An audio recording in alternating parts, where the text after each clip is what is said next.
le Causé FAPEG aujourd'hui qui va nous emmener bien évidemment comme à chaque fois dans tout ce qui fait le milieu scolaire. Et c'est tellement large, il y a tellement de choses. Ce matin, nous parlons de médiation sociale en milieu scolaire. Ça veut dire quoi? Alors, ce n'est pas moi qui vais vous l'expliquer. Alors, juste pour faire un petit rappel, un petit historique, on sait que dans le milieu scolaire, il y a de belles choses qui s'y passent, mais il y a aussi des choses moins gaies, comme la violence, les incivilités, et les personnes aguerries avec le monde de l'éducation ont déjà entendu parler d'une convention, la convention Évidence, qui a été les prémices, qui a jeté les bases de la médiation sociale en milieu scolaire. Elle était censée endiguer les violences au sein et aux abords des établissements scolaires. On en parlait déjà de l'équipe mobile de sécurité du rectorat, etc. Et donc, il y a eu une première expérimentation de la MSMS, médiation sociale en milieu scolaire, en 2017 avec le CRPV, Centre de ressources en politique de la ville. Donc aujourd'hui, on va recevoir Sud Formation, donc 2 personnes qui vont se présenter. Et donc Sud Formation, c'est l'organisme qui porte aujourd'hui le dispositif de médiation sociale en milieu scolaire. Bonjour madame et monsieur, on vous laisse vous présenter. Alors, je suis monsieur Cité Pierre. Alors, je suis coordinateur de Sud Formation sur le secteur Kourou-Makoya et Matoury. Et madame? Bonjour, moi c'est madame Guerrier, donc coordinatrice Sud Formation sur le secteur Rémy-Montjoly et Cayenne, chef de projet Pôle Médiation. Très bien, enchanté. Merci d'avoir répondu à notre invitation. Alors, ne soyez pas timide, ça va très bien se passer. Je sais que madame Guerrier me disait qu'elle était un petit peu stressée, mais à Radio Pays, ça se passe toujours très bien, n'est-ce pas Kylian? Ça se passe toujours très bien, d'autant que c'est un sujet qui intéresse beaucoup de nos auditeurs. Ce matin, en annonçant qu'on allait parler de cette médiation sociale en milieu scolaire, beaucoup se sont posé la question de savoir comment cela fonctionne et à quoi cela sert véritablement. Alors, si on doit parler de médiation en milieu scolaire, il s'agit d'un dispositif quand même qui vise spécialement l'éducation au sein des établissements. Ça veut dire, on va parler, les médiateurs vont plutôt se pencher sur tout ce qui est l'absentéisme et les VAD et la relation entre l'établissement et les parents. Voilà.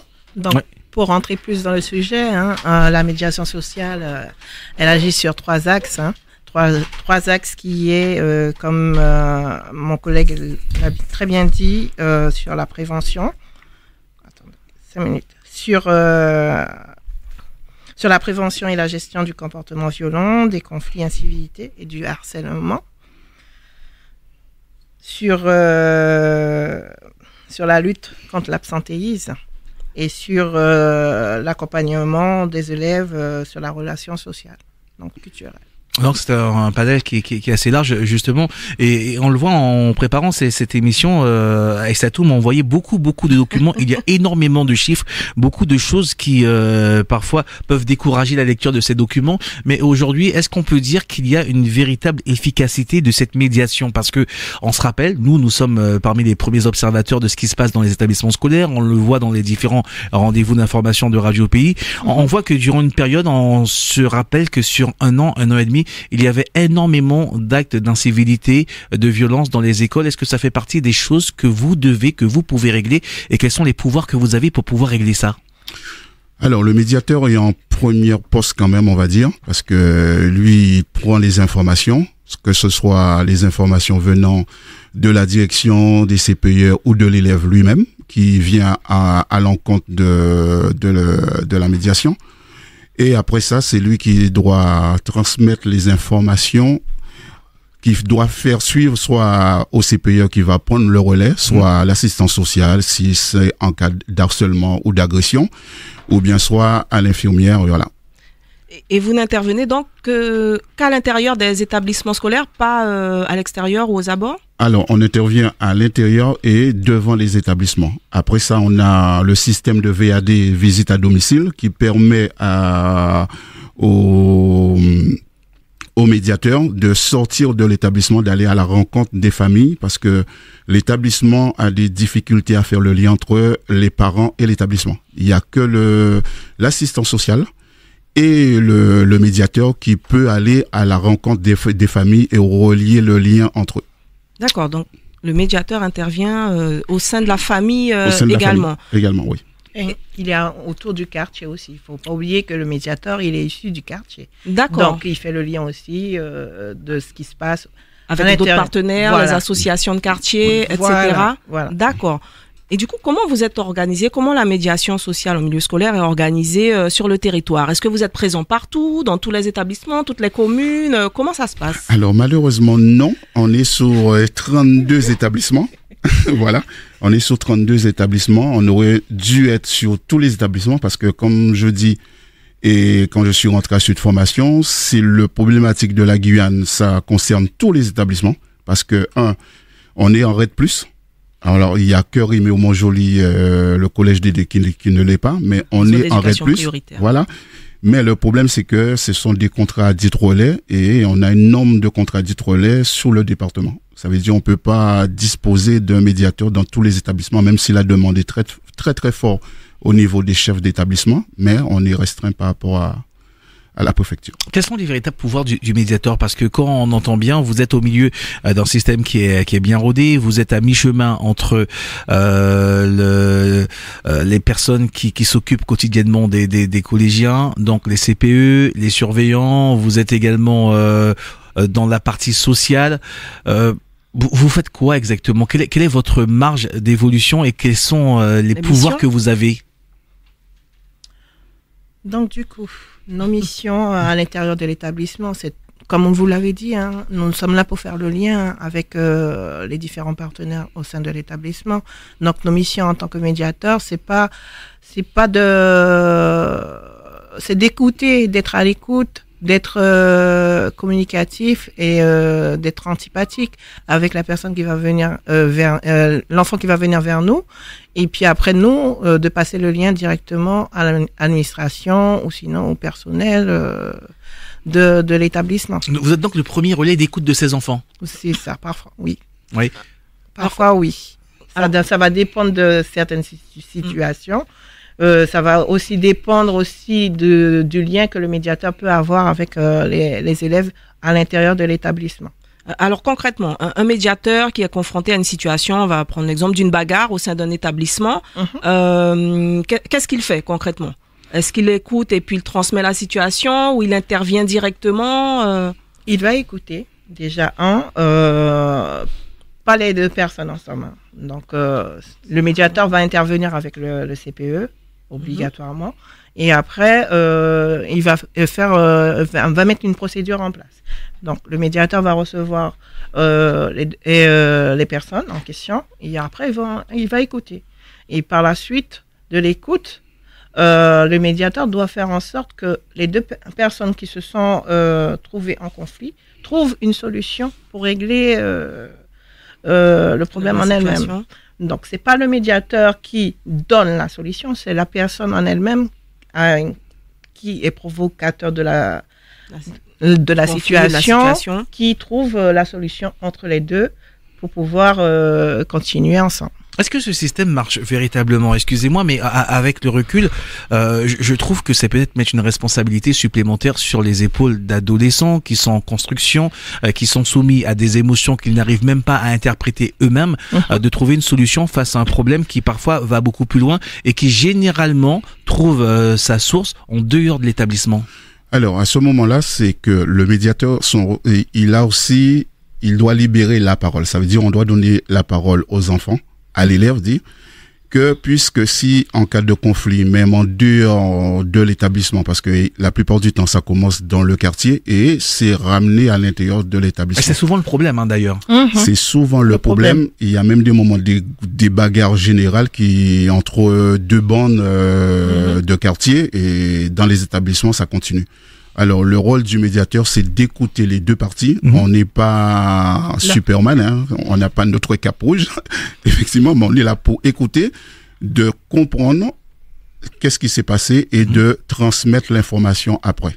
C'est ça. Ouais. Nous ne sommes pas là pour prendre des décisions, ni pour prendre des sanctions. Est-ce que justement, à contrario, excuse-moi, c'est tout. Est-ce que à contrario, vous pouvez justement lisser une situation, parce que parfois les CPE, les proviseurs ont une vision un peu plus stricte des choses, et avec les éléments que vous rapportez, peuvent parfois changer un avis et se dire que finalement on adoucit la sanction. Éviter un conseil de discipline, par exemple. C'est ça. Effectivement, on rencontre ça souvent parce qu'il y a des moments, la plupart du temps, celui qui se dit il est harcelé, la plupart du temps, c'est l'harceleur. Alors, c'est au niveau de la médiation qu'on découvre des moments, parce que il faut dire aussi, on a des affaires à des élèves que ce sont des enfants, et on a été enfants aussi, quoi, parce qu'on va toujours chercher que c'est nous qui avons raison, mais lorsqu'on découvre après la médiation, c'est pas forcément le cas. Oui. Donc, effectivement, comme vous le disiez, par le biais de la médiation, ça aide au niveau du conseil de discipline, et ça aide en fonction des situations assez complexes. Donc, lorsque le médiateur intervient, donc ça permet d'éclairer ce qui s'est passé et que l'établissement puisse prendre des sanctions. D'accord. Merci. Alors, Monsieur Cité le disait tout à l'heure, certains conflits trouvent leur origine dans le quartier, dans la cité. Donc, est-ce que vous intervenez en complémentarité d'autres dispositifs qui sont externes à l'école, et comment vous travaillez donc avec les différents partenaires qui gravitent autour de l'école? Alors, on peut travailler avec les DSU, on peut travailler avec les PME, excusez-moi. Projet de réussite éducative. Voilà. Et parce qu'il y a des moments aussi, ils suivent des élèves. Alors, pour qu'il n'y a pas de doublons, alors on travaille ensemble. Mais le problème, c'est que dans les quartiers, il y a des associations, mais les associations ne peuvent pas rentrer dans l'établissement. Et le problème sort des quartiers ou des familles, et ça rentre dans l'établissement. L'élève passe plus de temps dans l'établissement qu'en famille. Et c'est là qu'on doit libérer la parole et chercher à savoir qu'est-ce qui s'est passé, rendre compte aux différents principaux CPE, et à ce moment-là, si c'est possible de faire un VAD pour aller dans le quartier et pour savoir réellement ce qui se passe, parce qu'il y a beaucoup de familles, il y a beaucoup de parents qui sont absents. Et donc le médiateur, concrètement, est-ce qu'il faut avoir un profil particulier, un cursus particulier, est-ce qu'une fois qu'il est recruté, il a une formation complémentaire ou pas? Oui, effectivement, les médiateurs qui sont recrutés sur le dispositif, nous faisons très attention au profil. Donc, on ne met pas n'importe qui. Donc, c'est à partir de 26 ans et plus. À partir de 26 ans, parce qu'on ne peut pas mettre un médiateur de 18 ans, de 19 ans sur un établissement, sachant que nous, à la base, la médiation qu'on mène, on les mène sur des écoles, sur des collèges et sur des lycées. D'accord, donc, vous intervenez dans les 3 écoles, collèges, lycées. C'est ça. Et donc, du coup, un médiateur, on va dire, de 18 ans ne peut pas correspondre à... Et il faut avoir le bac ou un niveau... Il faut avoir le niveau maximum. On fait un petit examen de présélection, et puis par la suite, on présente le médiateur, il passe une deuxième habilitation avec l'établissement. Et c'est l'établissement qui nous valide le médiateur, et puis après on le positionne sur l'établissement. Comment sont perçus les médiateurs par les élèves, par les collégiens, les lycéens? Comment ils voient les choses, puisque le médiateur, vous l'avez dit, n'a pas forcément de pouvoir, et que parfois ces jeunes ne peuvent être amenés à ne respecter que l'autorité. Est-ce qu'ils voient le médiateur comme un allié, ou bien parfois il y a des situations qui peuvent être amenées à être un peu plus tendues dans vos relations? Effectivement, il y a des relations vraiment tendues, mais l'élève voit le médiateur comme quelqu'un qui fait pas partie de l'établissement, et à 100%, parce que on travaille avec les établissements, mais on fait pas partie. Et il voit le médiateur comme quelqu'un qui n'est pas de sa famille. Ça veut dire il est plus sensible à aller vers le médiateur et se confier. Voilà. Et il faut dire aussi que le médiateur, il doit rester neutre. Il doit pas prendre parti. Quel que soit le conflit, il prend pas parti. Ça veut dire, il prend les informations, il conseille, il oriente, mais il prend pas parti pour, voilà. Et les médiateurs participent pardon, Madame Guerrier, ils participent aux instances de l'établissement. Tout à l'heure, je parlais de conseil de discipline ou commission éducative. Est-ce que ça peut arriver? Est-ce qu'il peut être invité? Si, ça peut arriver. C'est à tout honneur des établissements d'inviter les médiateurs à y participer, parce que faut, mine de rien, le point de vue du médiateur va éclairer certaines situations. Donc, j'invite à tous les établissements où les médiateurs ne participent pas dans les instances, à les faire participer, peut-être que c'est un élément qui pourra tout changer. Vous disiez tout à l'heure que vous êtes amené à aller au domicile de ces enfants, vous rencontrez les parents parfois, ça permet de mieux comprendre également le contexte dans lequel cet enfant vit, pour mieux comprendre parfois un comportement qui serait exagéré au sein de l'établissement. Oui, tout à fait, parce que il y a des moments, par exemple, je prends l'exemple de l'enfant qui arrive en retard. On dit souvent que voilà, il est toujours en retard et les retards doivent être justifiés. Mais il y a des moments, c'est le transport au niveau de la famille. Et il y a vraiment des familles qui sont dans des quartiers vraiment éloignés de l'établissement et l'enfant est souvent en retard et les parents aussi n'ont pas les moyens. Et il y a d'autres cas aussi comme des enfants violents, par exemple. Et lorsqu'on passe par les VAD, on remarque qu'il y a vraiment des malaises au sein de la famille. Voilà, il y a tout ça aussi. Et il y a des enfants qui rejettent certaines frustrations parce qu'ils n'arrivent pas à lire et ils passent par la violence pour s'exprimer, voilà. Oui. Qu'est-ce qui vous motive au quotidien à pouvoir faire les choses, à pouvoir avancer, et à toujours garder cette transversalité, parce que les générations évoluent, elles ne sont pas les mêmes. Parfois, les rapports d'un établissement à un autre deviennent plus compliqués. Les relations ne sont pas faciles à mettre en place. Il y a une notion de confiance qu'il faut recréer à chaque fois. Comment vous gardez cette motivation? L'aller vers. C'est l'aller vers. C'est surtout la reconnaissance au niveau de certains quartiers. Donc, comme on dit, les médiateurs qu'on recrute, ce n'est pas n'importe qui. Oui. Donc, ce sont des personnes bien reconnues, bien identifiées sur certains quartiers. Et donc, ça.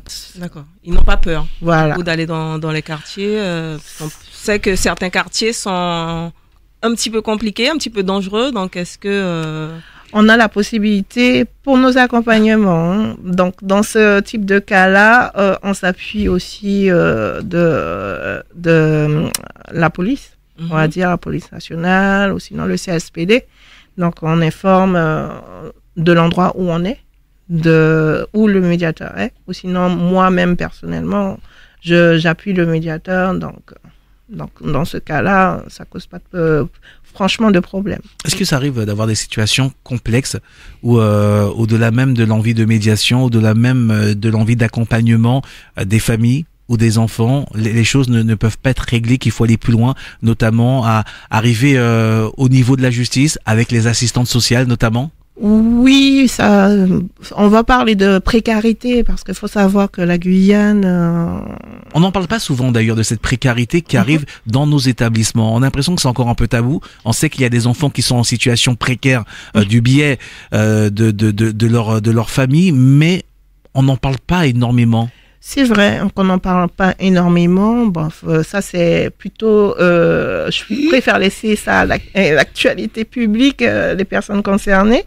Mais c'est vrai, ça touche aussi les médiateurs. Mais c'est quelque chose qu'on essaie de faire le pas dessus, parce qu'il faut accompagner ces enfants-là et pas les laisser pour compte. Donc, le fait d'avoir cet accompagnement, ce soutien et de faire le lien avec l'établissement, c'est l'essentiel.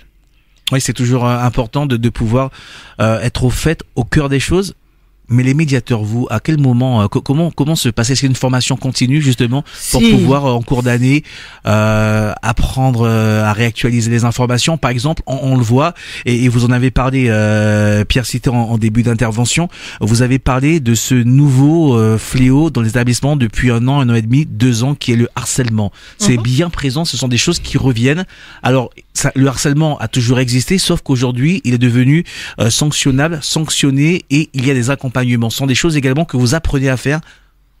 Oui, exactement, parce qu'il y a différents types d'harcèlement. Il faut pouvoir les détecter.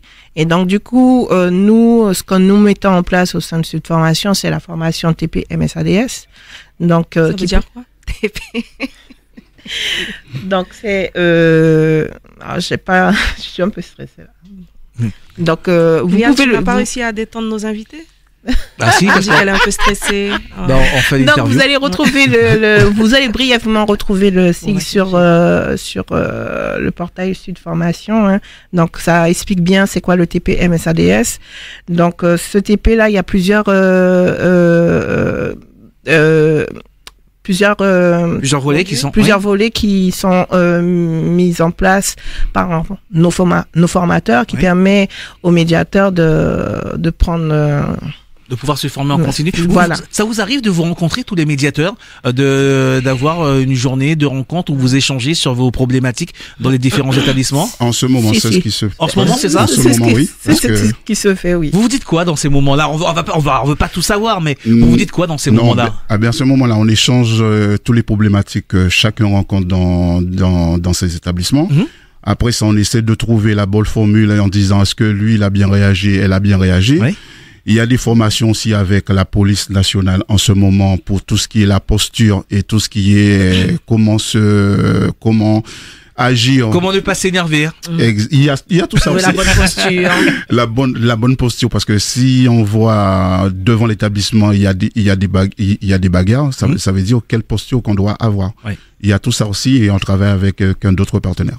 Oui, les partenaires qui sont également importants, de plus en plus nombreux, notamment un corps de métier que connaît bien Aïssatou Chambaud, les assistantes sociales. Est-ce que ça permet également à l'assistante sociale, avec le retour d'informations, le retour du terrain que vous leur faites à ces assistantes sociales, de mieux comprendre de quelle manière accompagner efficacement un enfant en difficulté? Oui, parce que l'enfant se confie à nous avant et après ça dépend des cas. On va voir l'assistance sociale et par rapport aux informations qu'on donne, l'assistance sociale sait où s'orienter. Sauf quand il s'agit d'agression sexuelle, là c'est principal et déclenchement de la procédure. Oui. Aujourd'hui, vous qui êtes médiateur, qu'est-ce que vous considérez comme étant un échec dans l'accompagnement que vous faites? À quel moment, lorsque une situation se présente devant vous, vous vous dites à terme, je n'ai pas réussi, que vous avez ce sentiment d'échec?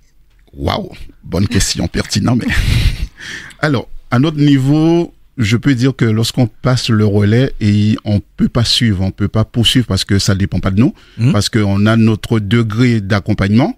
On passe le relais, mais il y a des moments l'institution bloque beaucoup de choses et ça dépend pas de nous. Oui. Donc à ce moment-là, vous vous dites que vous on peut se sentir un peu frustré. Un peu frustré quand même, parce que on pense que nous on veut un peu plus parce qu'on voit que l'élève il est en difficulté, mais on peut pas faire plus que ça, parce que ça dépend pas de nous.